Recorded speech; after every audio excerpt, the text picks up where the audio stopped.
Hello and welcome everybody. This is Anna Laura Brown and I am a holistic health coach trained at the Institute of Integrative Nutrition.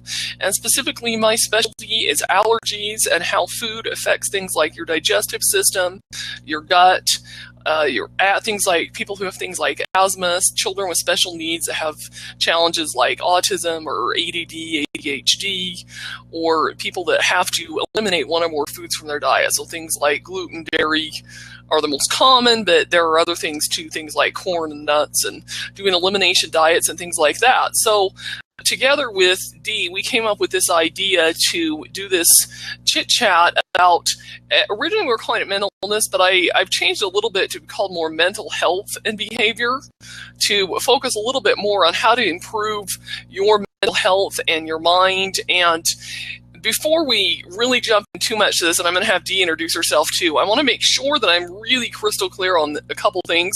First thing is, this is information only, so none of this should be taken as medical care or advice. We're not doctors, so this is not meant to replace any advice that you get from a doctor or healthcare professional. We're not diagnosing anybody with anything with this information. It is merely information only, and what you do with that information is ultimately up to you, the individual. And then I also want to make it really clear that I'm also not implying that food is the root cause or can exclusively solve all health issues 100% of the time, and that nobody will ever need to involve any kind of drugs or anything like that. We're just simply having a chat about how food does affect mental health, or, in some cases, maybe even mental illness and your behavior. And I personally, my biggest beef with the healthcare system is that they just jump right into drugs without really even taking a look at food at all.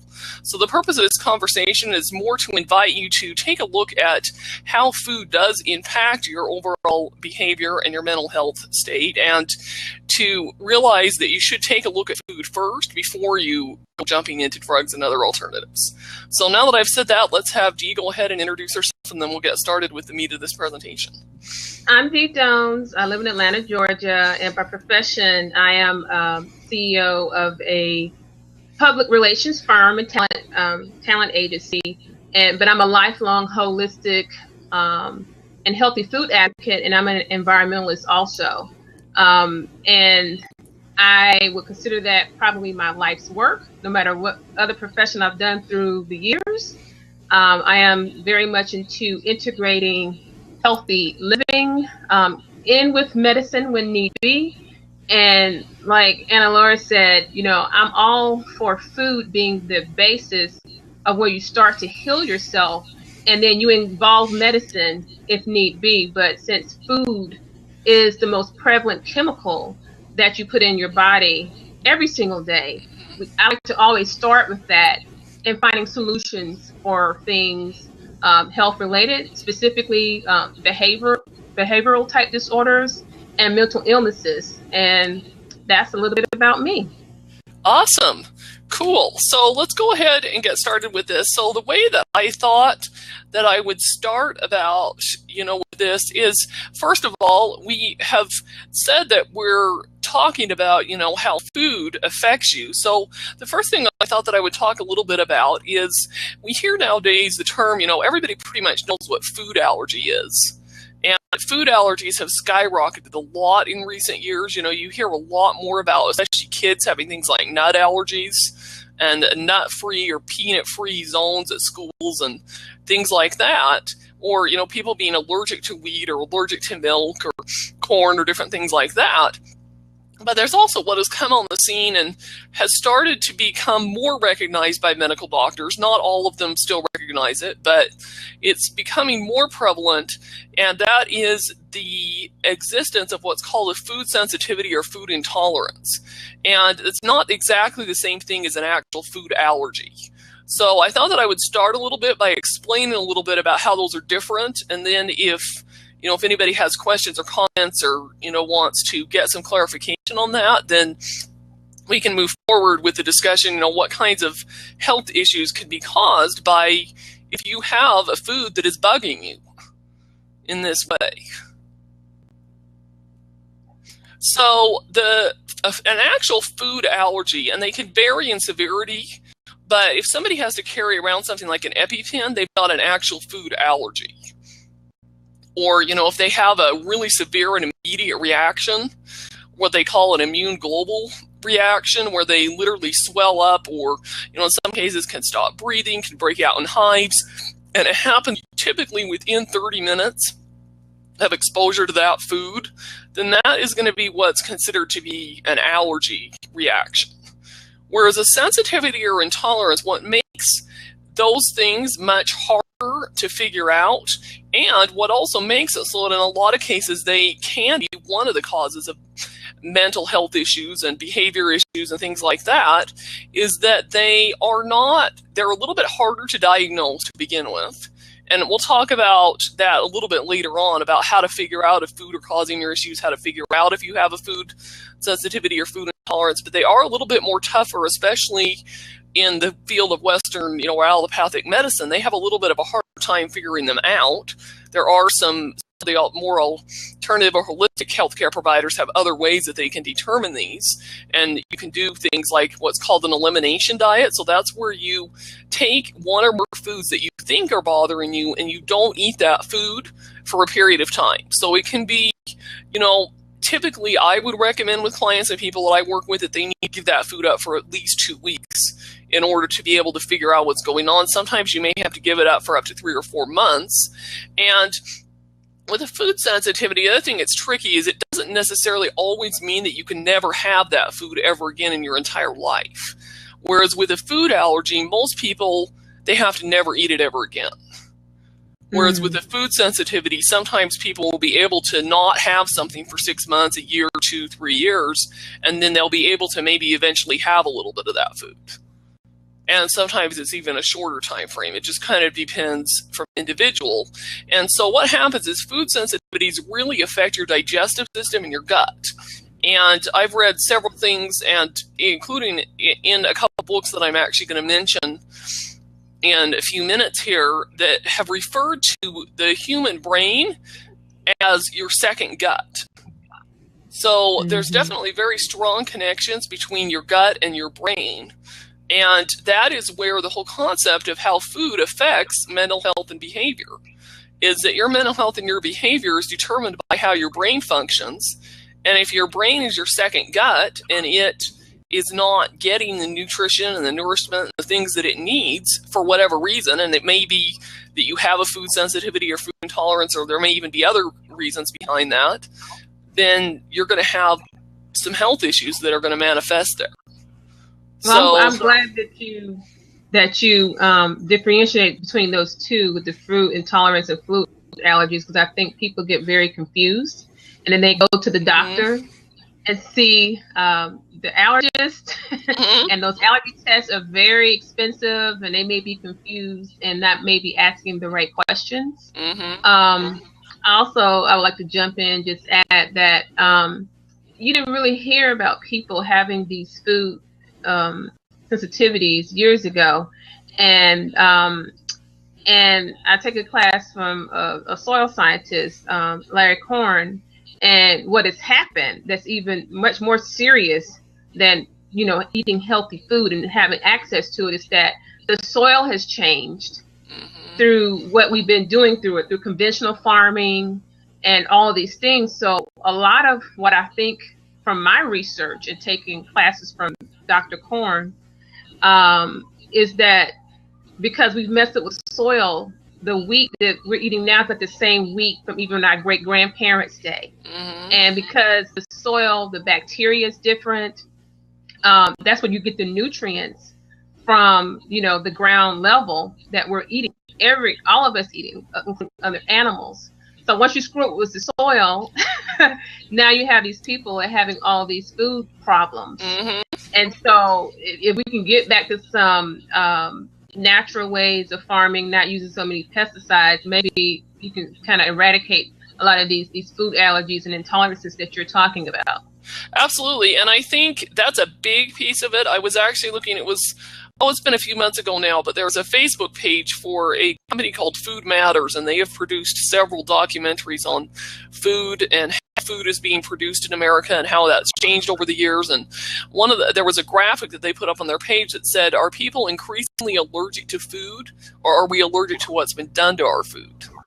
And I Yes. think that's the big thing. We're allergic to the chemicals. We're allergic to the GMOs. I think that's another big thing too. You know, you see a lot of allergies and sensitivities to things like, I mean, wheat isn't officially GMO'd. However, they have used a hybridization process and things like that that have created sort of a GMO-like effect in wheat and changed it chemically from what it used to be. And corn and soy are, I mean, you can get organic versions now that are not GMO'd, but a lot of them are.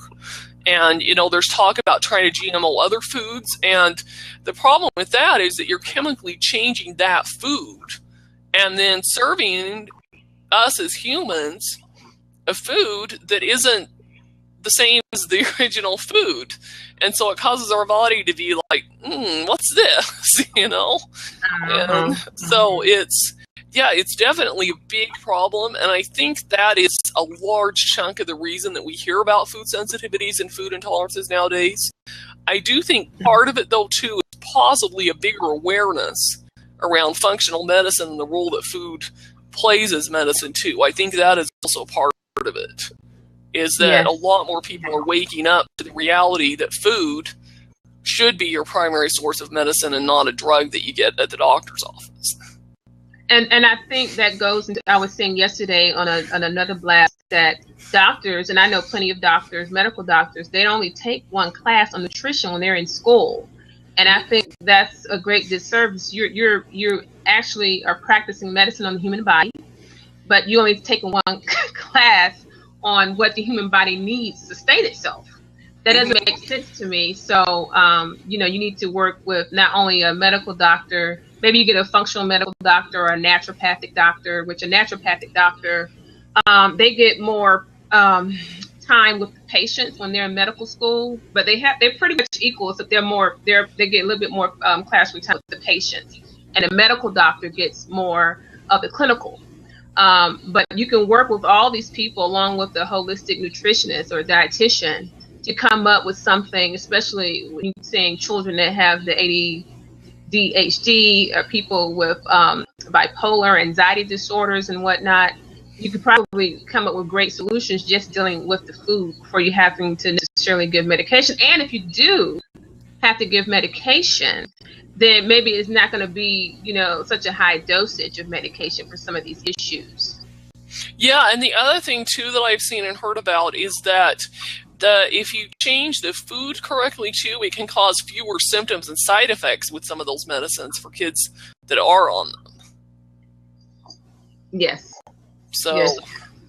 Yeah, for sure. And the other thing, too, is, I mean, that was interesting. I never really even heard that comparison between the medical doctor and the naturopathic doctor. But I know the other thing, too, is naturopathic doctors typically, whether they've actually had more training in medical school about nutrition or not, is, I mean, I think some of that depends on where they went to school. But a lot of them are a lot more focused on food and nutrition and a lot more open to it than your typical traditional medical doctor, too. So, well, yeah, and it depends too. Like here, naturopathic doctors cannot practice here legally in the state of Georgia. In California and I guess Arizona, they can. Here in Utah too. In Utah also. So, you know, when I was comparing, you know, I went on the Medical Association's website. I went on the Naturopathic Association's website. I said, oh, you know, what's the difference here? Oh, they just have more patient time in their medical training as opposed to a medical doctor. So I know that Dr. Weil, you know, the one with the big beard, am I pronouncing his name correctly? Will. Will. Yeah. Will, I say Weil, Will. He says it's great working with naturopathic physicians because it's a different point of view and part of a good team of people to help with pinpointing a health issue. So anyway, I just thought I would mention that for anyone that is dealing with an issue and your medical doctor is not listening or they're more centered on medicine. There are doctors that you can see, integrative doctors, they call themselves that, or functional medicine is the term that people use now.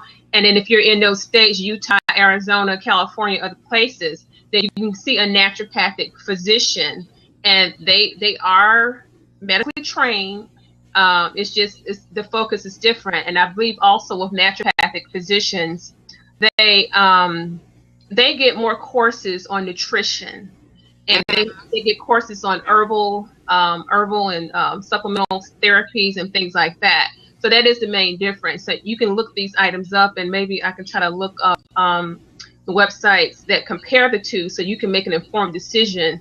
If you are trying to treat your mental illness or any behavioral issue for yourself or your child, then you can go in here and see, oh, this is the training of a naturopathic physician or a medical doctor. And there's some really good ones out there too. Yeah, that would be great. If you can find that website, that would be awesome. Yeah, I actually go to a naturopathic doctor, so that's why I know. That's right, because you live in Salt Lake, right? I do, yeah. So I go to one, and they definitely are more trained in nutrition and herbs and things. And the other thing too about naturopathic doctors is that they actually are able to prescribe drugs just like medical doctors. However, because the main difference, besides some of the ones we've already mentioned, is that they're typically trained in both Western medicine and drugs and how to analyze labs and things like that, but they're also trained in natural medicine and homeopathy, natural herbs, supplements, different things like that. So they have that dual training. So if you're in a state where you can see a naturopath, I highly recommend it. It's I found really one link here that is comparing the curricula. There's another link. I don't know if I bookmarked it, but at least this is on the Association of Accredited Naturopathic Medical Colleges. But there's another link that I'll post that actually compares the specific courses that I want to post too. But at least I'll start with posting this if anyone is really interested. Okay. Douglas is asking, can a person outgrow an allergy? That's a good question. I would say sometimes yes, they can. And there's actually more researches and therapies and things that are being done to help people actually outgrow an allergy. In the past, I know things specifically like milk and eggs have been said even by just Western medicine that you could outgrow that. And I think, it's hard to say. I actually have a nephew who has had an EpiPen for the last couple of years. He's almost 5 now, and for a peanut allergy. And so his parents have had to keep peanuts totally out of the house and everything, or hidden up out of reach where maybe only a sister who doesn't have that allergy or the parent or whatever. And his doctor had always said he's going to always be allergic to peanuts, so he won't never outgrow it. So, just make sure he doesn't get any. Well, I guess about a month ago, his mom was saying that she needs to have him retested because he was somewhere, I don't know if he was at school or a friend's house or something, but she said he snuck a spoonful of peanut butter and he didn't have a reaction. And he has previously been to the hospital with anaphylactic for peanuts. So she's really not sure, what exactly is going on there, because the doctor had always said he's not going to outgrow it. She's going, well, he just ate some and he didn't have a reaction, so what's going on? So I think there's a lot of research still being done in that field. So the short answer of that would be that I would say yes, but it's not going to happen for everyone. And I think that, there's still a lot of research and stuff being done on that. But the short answer to that would be yes, I think it is probably possible for some people to outgrow it. So I want to go back to something you mentioned about our gut being very integral to mental health. And so I did a 3-part series of articles on my blog, Health Plus Lifestyle, where I talked about a friend of mine that went crazy just all of a sudden, and she was able to heal herself with food and certain supplements. And so the first thing that I talked about, I think on my article number 2, was talking about getting probiotics inside your system. Because, that's where, your digestive system is where most of your immune system sets. And you do need to populate with the good stuff. Somebody's talking about Snickers. That's so funny. So, like kefir, anything sauerkraut and pickles, like the old school pickles, any of that stuff is really good. The fermented foods, kefir. Yeah. Kefir. Yeah, and the homemade stuff is the best, in my opinion. Mm-hmm. Yeah. And so actually there are a couple of books too. So that I have down, and maybe let me see if I can find a way here to type it in so that people can take a look at them. And I'm going to recommend these books because as we've been talking about the role of the gut and that kind of thing, there are two books that have been written both by trained doctors. And the first one is actually Wheat Belly by Doctor, and I have his actual first name here. Let's see if I can find it here, by Dr. William Davis. And this one was the book that kind of set off the movement, if you will, about people's awareness a little bit about the damage that wheat and other forms of gluten, but he talks specifically about wheat and how that is causing a lot of the bloating and digestive issues and some of the brain issues, things like that, that we're just not digesting wheat and gluten the way that it is nowadays. Because the wheat is different. Remember what I said? The wheat that we're baking into bread is like this wheat that our great grandparents were baking. You didn't really hear about your grandparents. Oh, we have a gluten sensitivity. No, we can't eat this bread. You didn't. So it's a soil problem. And, I wish we could get a soil scientist on here. I wish we could get Dr. Korn talking about this because I was taking a permaculture design course, and we had to start learning about soil and what is soil, what constitutes soil, what's, the difference between this healthy soil and all of that. And he said it's actually quite frightening. Oh, I'm sure it is. Gosh. Yeah, he says, it's a wonder if we even have any kind of good, nutritious food. This is what we have to eat. So, I'm telling you that it's not a wheat problem, it's a soil problem. Well, I'm sure it is. And the other thing, too, is the other statistic that I've heard is that actual diagnosis of celiac disease are up 400% in the last 10 years. I read that same thing. I read that, too. Uh-huh. Yeah, and so it says right then and there that there are really some major issues with how food is being produced and the kinds of things that they're doing to our food. And another statement that I actually heard that I think sums it up really well is we're stuck with a healthcare system that pays no attention to food and a food system that pays no attention to health. So our healthcare system doesn't care about how our food affects us, and the food system doesn't care about how our health is affected by the food they're serving us.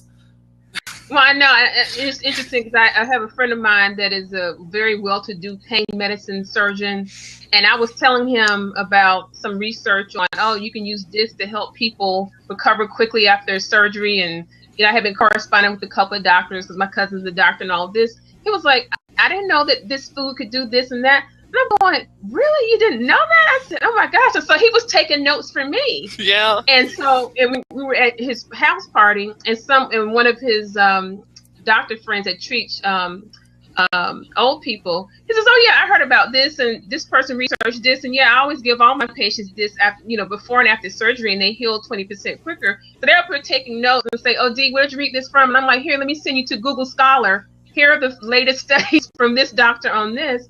And I said, wow. And that's why I always say, if you talk to research doctors or research scientists, they're the ones that really need to be talking to the practicing physicians, because they're the ones in the lab doing all these studies, and they know all the things. So not that a general physician is bad, but they're treating people. I want to talk to the research scientists so I can get to the heart of all the, the questions that I have.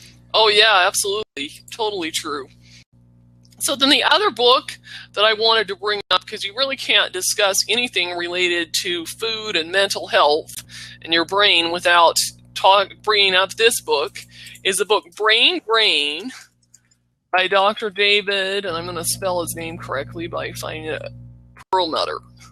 And he's actually also written a sequel as well. And I don't know the actual name of the sequel yet, but you could look it up. Go to Amazon and find books written by him. And this book is all about the impacts of grains. And it's not so much really even the pure whole grains like organic brown rice or things like that he's talking about. He's specifically talking a lot about wheat and gluten and processed food. So like white refined rice and things that are not, the pure whole organic state. And it's all about how these grains affect your gut and in turn affect your brain.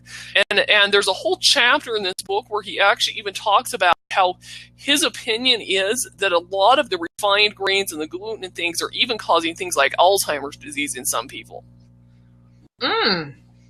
Interesting. And he talks about how he refers to Alzheimer's disease as type 3 diabetes. Diabetes. Yeah, I've been looking at those studies too. Okay. And so I would especially say if you're watching this and listening to this and you're worried about Alzheimer's because maybe it runs in your family and somebody, grandparent or somebody had it, or, you just want to enhance your own, overall health, then, you definitely want to be able, this book is definitely worth a read.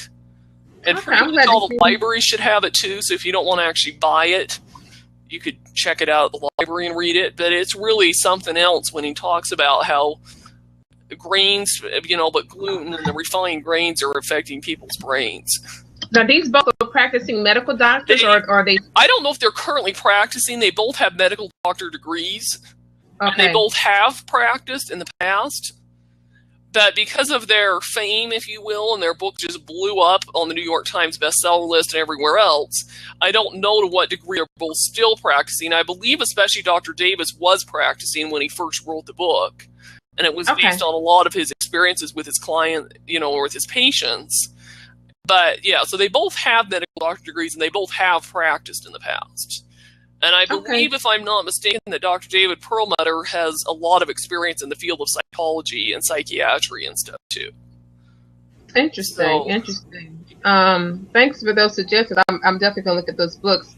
I want to go a little bit into the research, specifically to mental illness on the use of amino acids. Okay. To help with bipolar disorder. And I'm going to put the link up to the part 3 of my article on my blog that I detail the medical research that I have seen about this, as well as what my friend, she went to a naturopathic physician to get help for her mental illness because she actually was put in a mental facility. Oh wow, that's pretty bad. And I remember she said the food was horrible. And she said all the food was horrible, and so she was telling a cousin of hers that came to visit her to please bring her real food. And once she was doing that, and she said she snuck the medication in her cheek so she didn't have to take it. And she says that once she stabilized herself through food, when she got out, that's when she sought the help of a naturopathic physician. And so she was telling me about use of amino acids. So I put the link up there. I should have probably shortened it, but of course, amino acids, and that's a long, very long conversation. But of course, that really kind of balances. Oh, bless you! It balances everything. But specifically, you have the tyrosine, the L-tryptophan, the L-taurine, the glycine, the GABA, all of that. There's a whole lot of amino acids. They mix and match what works. For the treatment of bipolar mental illness. And so there is medical research.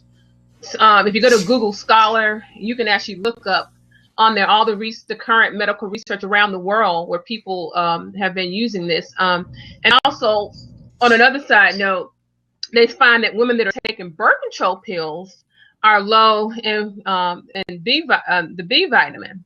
So they're saying that, get off the birth control pill. And if you're trying to reestablish your B levels there. So anyway, I have a lot of information on that link about amino acids and folate and B12 and all these different things that various naturopathic physicians or integrative physicians have used to treat people with mental illness. And I don't want to bog everybody down with all the things that are in my head about amino acids, but just check out that link, and you got Google Scholar. That's awesome. Yeah, I put Google Scholar, and I also put up PubMed.gov. So this is the link to where a lot of the government and other related research, they compile in that source a lot of the medical journal research and things. So you can go there as well and find articles on different topics. Yeah, what I normally do is I compile the articles, and I will even email some of the, the scientists and the doctors, and I'll ask them questions. And then I kind of have my own little file and say, okay, this is interesting. And this seems like this works for this group of patients. And I'll see, how long was their study, what was the control group and that sort of a thing. And so I have my own file. So not that I'm a doctor, but if friends would say, hey, I'm having this problem. What do you think about this? Because when I mentioned this about the birth control pill to one of my other friends, she was like, well, I have to take birth control pills. And I remember she told me she was taking the birth control pills, and she said she felt a little batty. And I said, maybe you want to read some of this stuff here and stop taking it. And sure enough, she says that she was able to stop taking one of her, I don't know if she's on Zoloft or something else, but she's able to stop taking this stuff when she got off the birth control pill. So me personally, I don't think that that's natural for women. I haven't taken that in years. I just think anything that has your body not cause a pregnancy, and then you can't take it after whatever age, I just don't think it's particularly good for you, for the body. That's my personal opinion. But then again, I use medicine as a very last resort. So, don't listen to me. There's research on that. And like I said, I know several women that said that once they stopped taking the birth control pills, they stopped having anxiety attacks and certain other mental illnesses. Wow, that's interesting. Yeah. So then the other thing that I thought that I would bring up, and I'm going to copy and paste a list so people can refer to it, is a little bit of a discussion about what some of the things are that behavior-wise that can be impacted by the food you eat. So I'm just going to post this huge list here. So what kinds of problems can a food sensitivity cause? So things like sleep issues.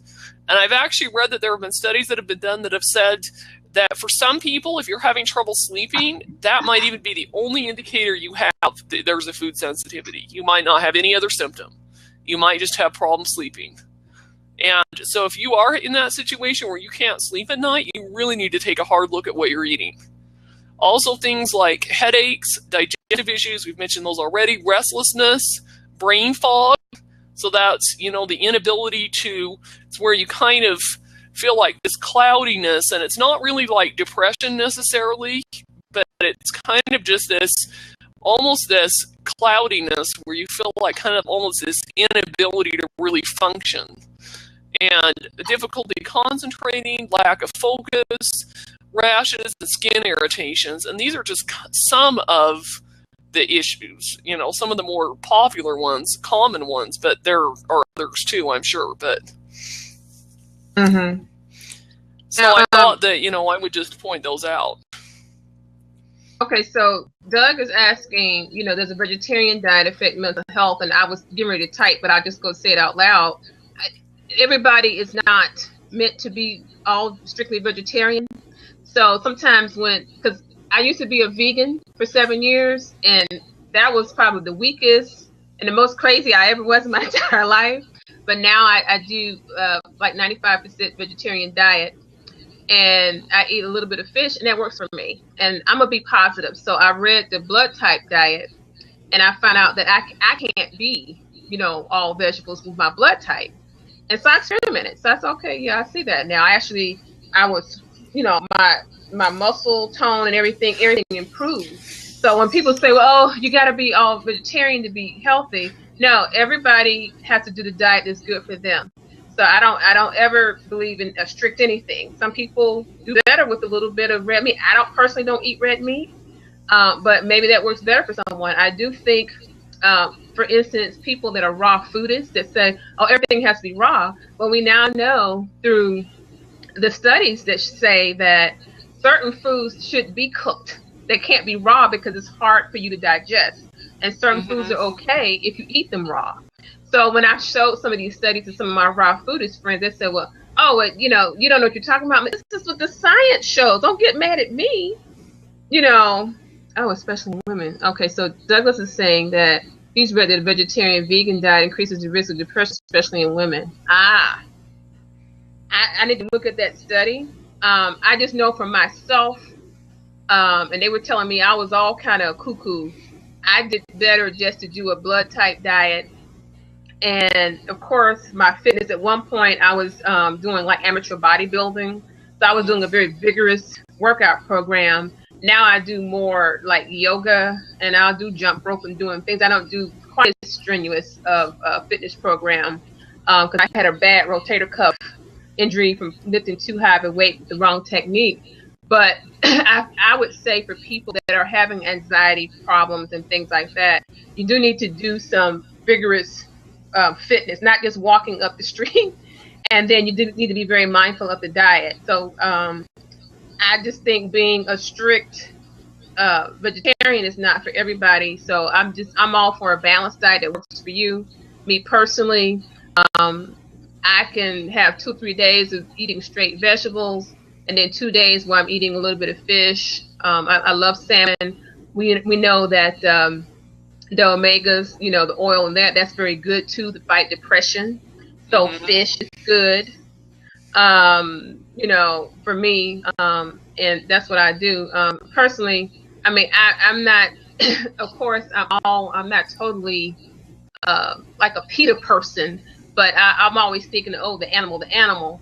But, I'm always like doing things in a mindful way.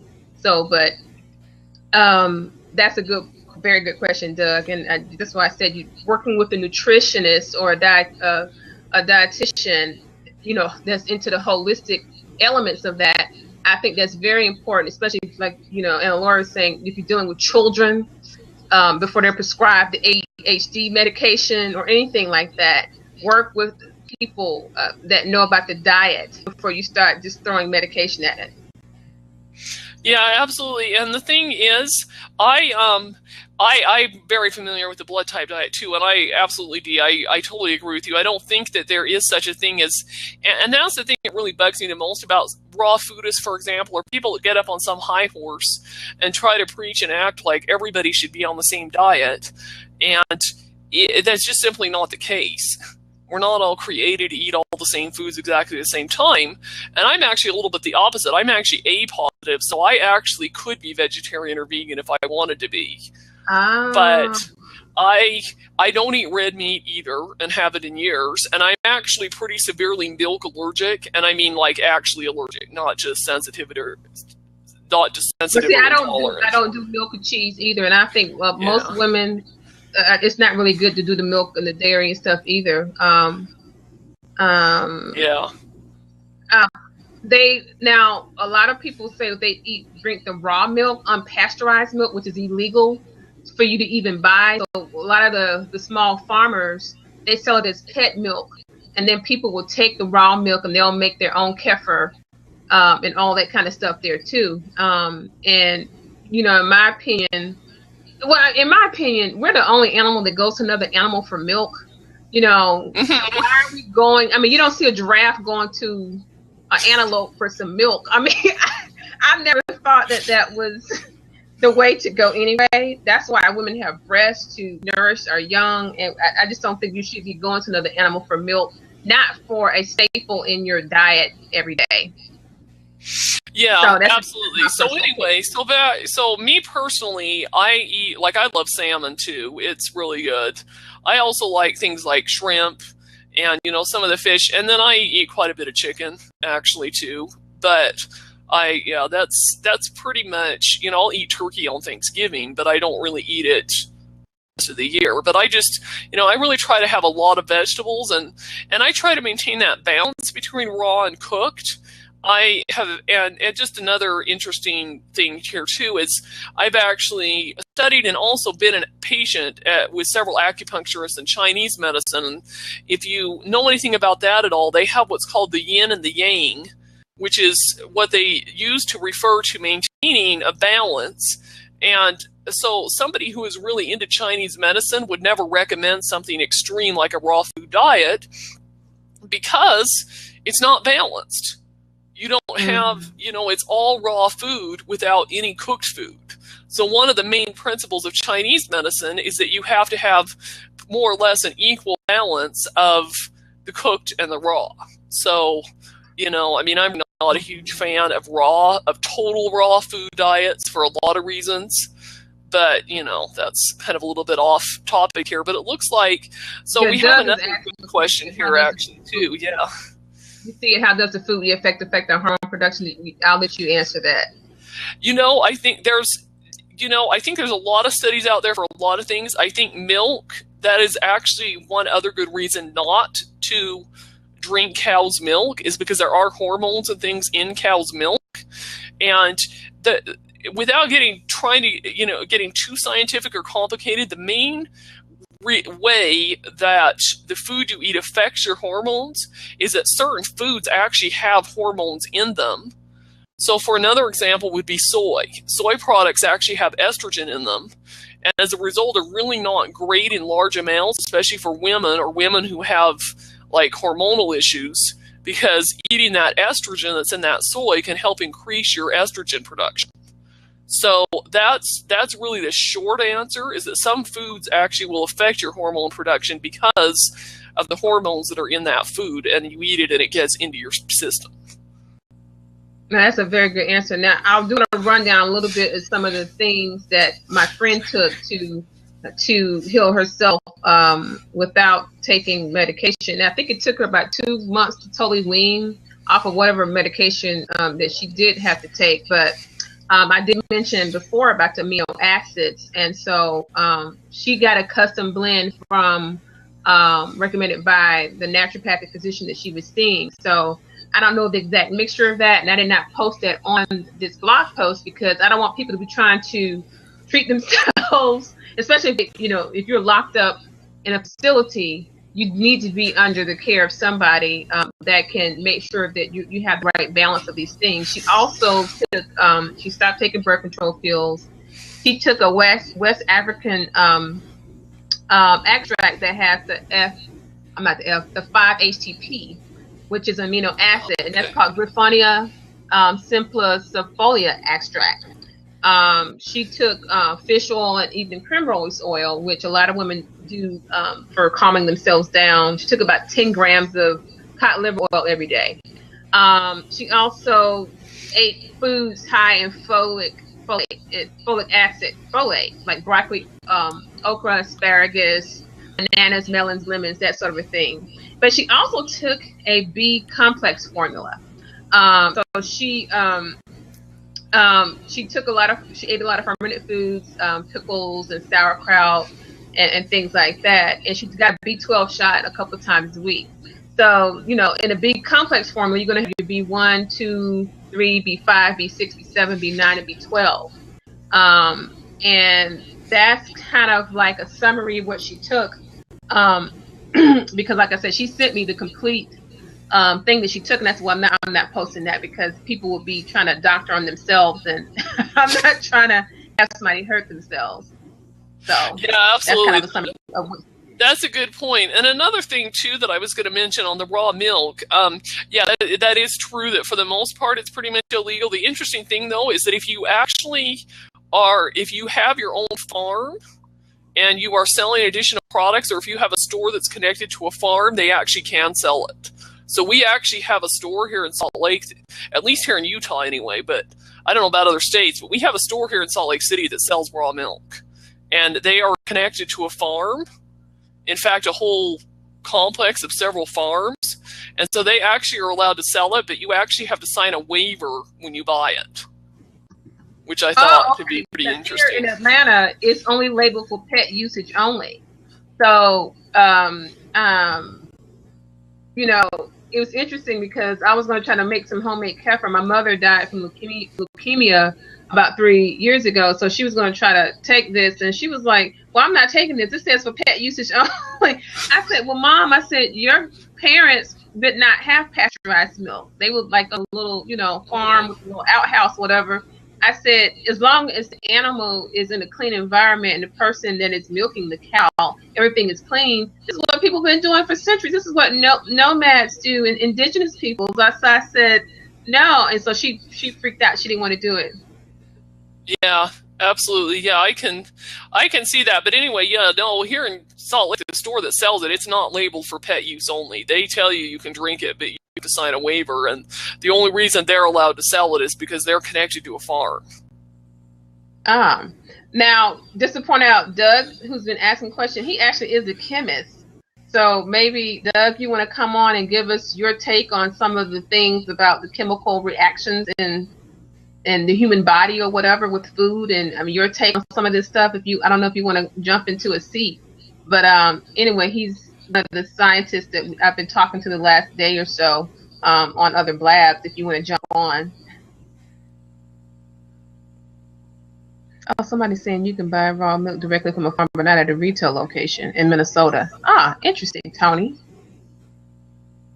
Interesting. But yeah, this one store is the only store that I'm aware of, and I'm pretty sure they're the only store in the state you can buy raw milk from, and it's only because they're owned by and run by a farm. And it's funny because I don't drink milk, but I tell you what, when I got my first container of raw milk, it smelled like nothing. It smelled just like when you see real eggs, like from the hen house, the yolks are darker. And I used to, like when I was amateur bodybuilding, I would just do, raw shots of the egg yolk as for my, my pre-workout thing. They don't taste like anything either. I mean, raw milk smells like nothing. It smells like a blank paper to me. So I'm like, wow, because milk in the store, it has a smell to it. Yeah, and I actually have never drank in raw milk actually myself. Yeah, and I think like they're talking about the unpasteurized milk having things in it. I think that's probably one of the reasons you have to sign a waiver, and I think you have to be really careful. Personally, I've never tried it, and one of the main reasons is because I am pretty severely milk allergic, so I haven't wanted to attempt that. But I've heard of people that have drinking it and have not had issues with it. So, but I mean, like Michael's saying here, I think there are risks involved. So, no, we're not recommending it. But if you're going to do that, I would recommend a small farm. Visit the farm several times, and so you can see how they treat the animals. I mean, I've done this a few times when my mother was dying of cancer. And it was a small family-run farm, and I was able to see how cows were very healthy and stuff. So I'm not recommending everybody do that. However, I'm saying that I just don't think pasteurized milk, which kills most of the nutrients, is necessarily the healthiest thing. I just don't really think we should be going to another animal for milk, personally. But if you're going to drink milk from another animal, then I think I would want it in the raw state. Like I said, when I drank it, I didn't have a problem, but that's an individual thing. Yeah, absolutely. And yeah, I mean, I see there, like the link from the FDA, which, I mean, I'm sure they're putting that there to warn consumers and for our own protection to some degree, but I also have to say that, I don't want to get into a whole discussion about the politics and the FDA and everything else, but the reality is that the FDA is not always right. And the FDA sometimes says things that they, or sanctions or even approves things that have been proven to be unhealthy. So, without getting it, that could be a whole conversation in and of itself. I don't necessarily always believe everything the FDA says. Let's put it that way. Yeah, and let's think about this too in terms of mental illnesses. If you look at old psychiatric books, even from the 50s and 60s, they said being gay was a mental illness. So these are people that are the medical establishment. And you have to remember that that medical treatments, they have to experiment to see which ones works the best. I mean, I read a wonderful book about, I think it's called The Emperor of All Maladies. Cancer, so I have the book right here. I don't think I have it right here, but about just the history of how they do cancer treatments. And he was talking about how they decided that, you know what, you need to wash your hands. Some doctor in New York said you need to wash your hands because he noticed that doctors, they were going down to the morgue and then going to deliver a baby. Then they say, why? Oh, the woman is dying, like hours after delivering a baby. And he said, you know what, maybe you need to wash your hands. They told him he was a charlatan. They ran him out of the business. And then 100 years later, they said, you know what? You're right. We should be washing our hands. Oh, man. Before we touch, before touching other people. So you see what I'm saying? So for something to become a medical fact, it has to be a practice. That's why it's called a medical practice. So I'm always like, when I read the old stuff, I'm going, this is interesting to see how we get to medical treatments that we're doing now. Mm-hmm. Exactly. Okay, well, that's pretty much about all I had to say. so we could probably start to wind down a little bit. Maybe do you have anything else specifically you wanted to talk about? No, I think this is a really good conversation. Does anybody else have any questions, anything about specific foods or routine that either one of us do to maintain our health and things like that? Because I think I didn't tell you, Laura. Yesterday I was saying on the blabs that they were telling me when I was in elementary school that something was wrong with me, and so when I became an adult, I started experimenting with food to quote unquote solve my issues. So I found that when I ate a lot of junk, oh yeah, I was cray-cray. But then when I ate really good food, I was fine and keeping up with my fitness and whatnot. So that's how I got into health and wellness and all the holistic things myself personally. So, my personal routine is, I usually eat fruit by itself. I'm into food combining. So I don't really eat fruit with anything else. I eat that first thing in the morning. I drink a lot of water in the morning time. That kind of like flushes out your system first thing in the morning. And then I do a lot of yoga, meditation, and exercise just to get my system together. And then usually I eat small meals. And so, like I said, I eat 95% vegetarian, and I usually eat 95% organic because, like I said, I'm very much in what's happening with our food system in this country. That's sort of my routine for balancing myself. And they were telling me when I was probably 11 years old that something was wrong with me. And it was just food. For me, it was food and exercise that I could use to help myself. But like I said, once again, if you're schizophrenic or you have a really extreme problem, that I do think food will help work for you. But you do need to, if you need to be on medication, see a physician. I'm just telling you my routine. Yeah, absolutely. Yeah, and a little bit kind of about my story. I really got into the health field because I had allergies really severely and asthma and was on inhalers from the time I was small. And I was on every allergy and asthma drug there was, and none of them ever really worked to the level they should have. I mean, they worked maybe a little, but I still was miserable all the time and was sick more than I was well. And finally discovered that I can't prove it, but I think I'm probably a celiac because I have such a severe gluten sensitivity that I actually wasn't able to get tested for celiac because I couldn't eat enough gluten to be able to do the test. And then also discovered, that I had this milk allergy that most doctors had completely missed. And, and so now that I don't do gluten and I don't do milk, I am very, very healthy. And I also do eat a lot of vegetables. Like I kind of already mentioned, I don't eat red meat at all. I eat mostly chicken and fish, and I start my day a lot of times with a green smoothie. That's kind of my go-to meal for breakfast in the morning. Sometimes I'll have a little like an egg veggie omelet, and then shorter meals throughout the day. Little things like like I eat a lot of salads. Things like quinoa dishes. I really like quinoa. Sauteed vegetables, maybe just vegetables alone, maybe vegetables with some chicken, with some fish, things like that. That's a lot of what I eat. I drink a lot of water, herbal teas. Oh yeah, I drink a lot of herbal tea too. Doug is asking about his daughter. His daughter has a stuffy nose. Any diet change suggestions? What type of food is she currently eating? I would ask that. Yeah. What is she eating? Is she vegetarian, or does she, is she eating dairy? What is she eating currently, Doug? Yeah, because the first thing that comes to mind with that I was going to say, and we'll let this person in, is that milk is a big one, actually, for stuffy noses. So let's let him in. Hi, guys. Okay. Yeah, Hey. Good. Hey, how are basically the typical American diet, which is terrible, right? So I'm the only vegetarian in the family. I'm encouraging her to eat more vegetables and less junk food, but it's difficult. But it's weird because ever since she's been, as long as I can remember, she's always had that slightly stuffy nose.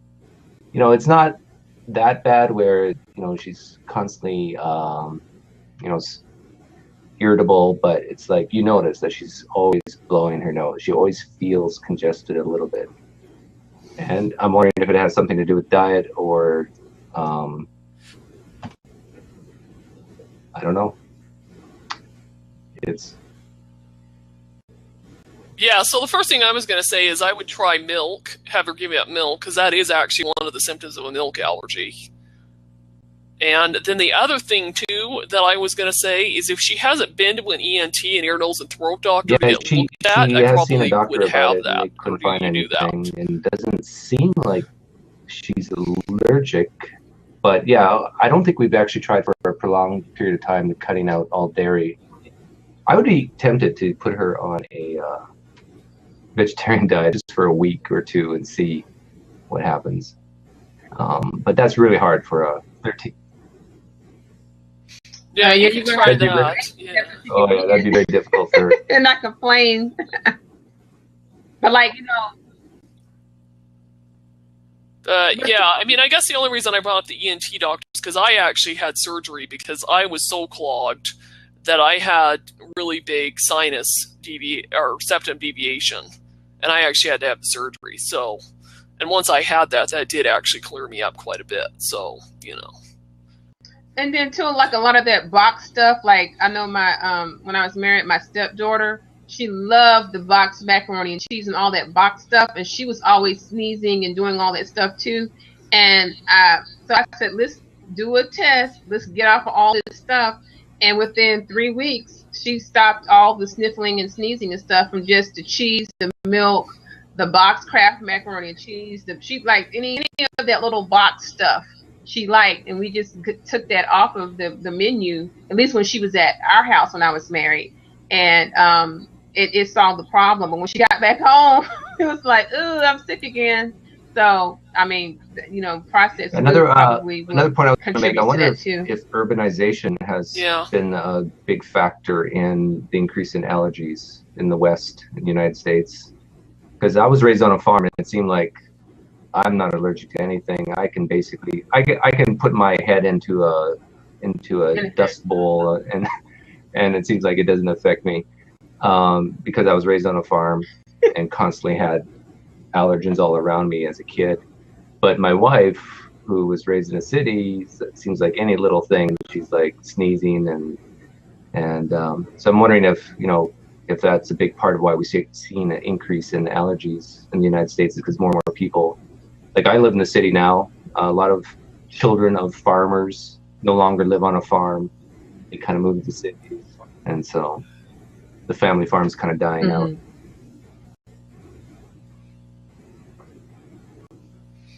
Yeah, I mean, I think that could be part of it. I've read a few articles. There was an article, or maybe it was a research study that circulated around. I mean, I think it's been a couple years now, but I remember seeing it online talking about, and the title was something to the effect of children who dig in the dirt have fewer allergies or things like that, And yeah, I definitely do think the fact that we're not outside as much, we're not on farms, we're not getting grounded in the earth, that kind of thing. I definitely think that can impact cut out dairy too, so. And go play in the mud. Yeah.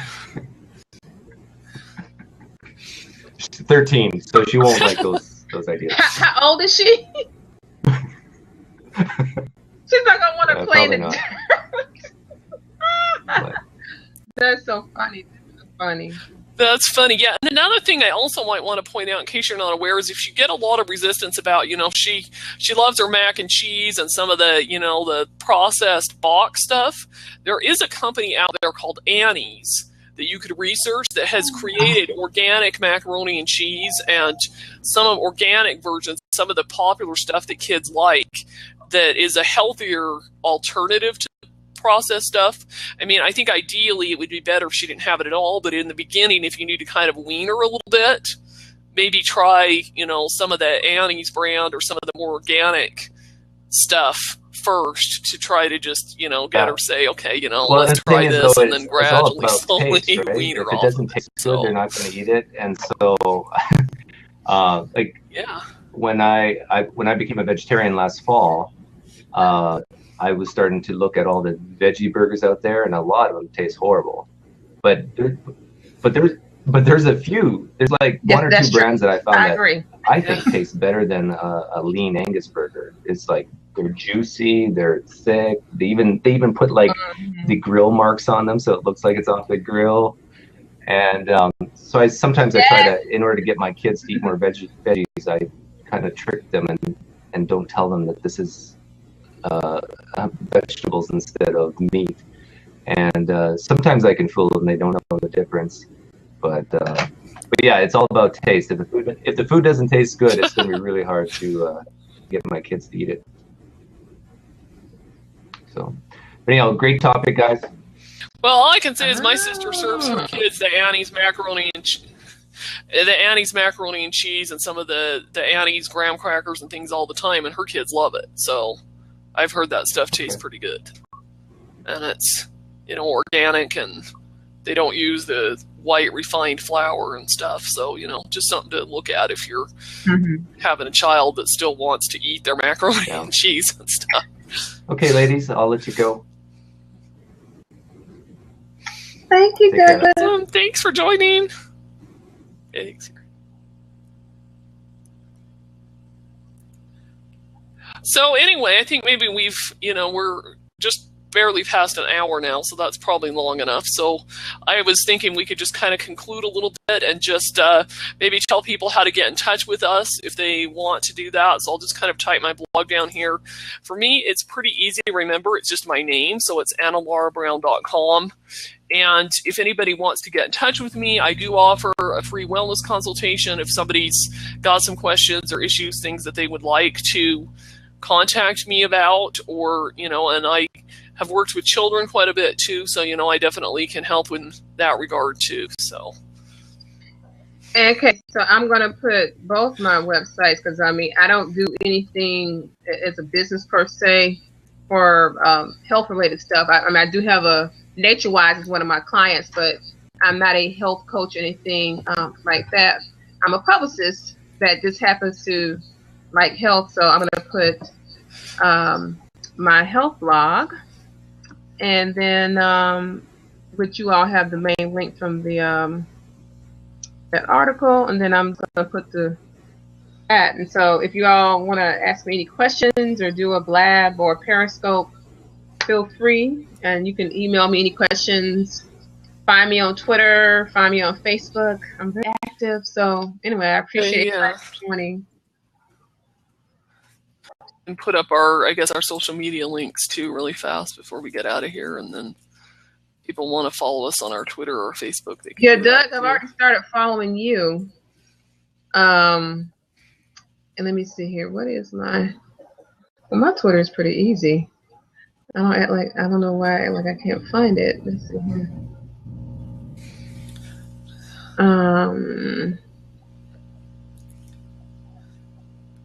Okay, here's my Twitter.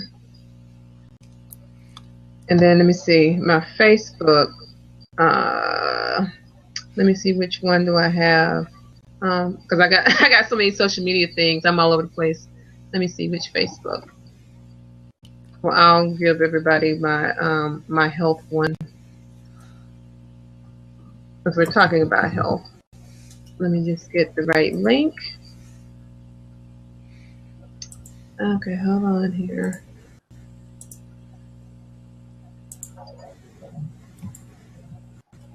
And thanks for having me, Anna Laura. That was absolutely. Thanks for having me too. This was a great opportunity. So I think this will hopefully be really helpful to a lot of other people. And so get in touch with us if you have questions or want to chat. We'd be happy to help. And we will hopefully see some of you on some other kind of a blab or out in the internet world at some other future time.